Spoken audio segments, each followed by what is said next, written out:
Welcome. In front of me is a ThinkPhone by Motorola, and today I'll show you how you can copy your contacts from the SIM card to the device. Now to get started, you'll want to open up your Contacts application.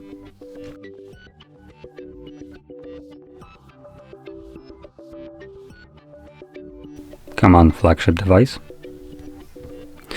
Now in here, I'm gonna select Fix and Manage.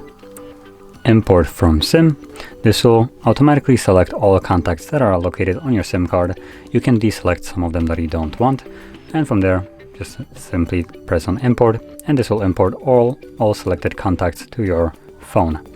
Now normally you would also have additional option to import your contacts to Google account, but as you've seen, I had no such a pop-up there or option just because I am not logged into a Google account.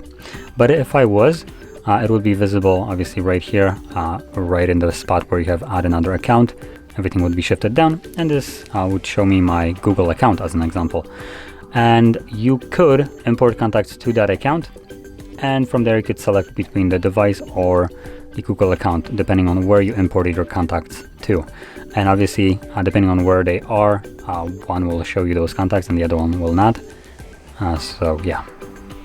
Now with this being said, if you found this very helpful, don't forget to hit like, subscribe, and thanks for watching.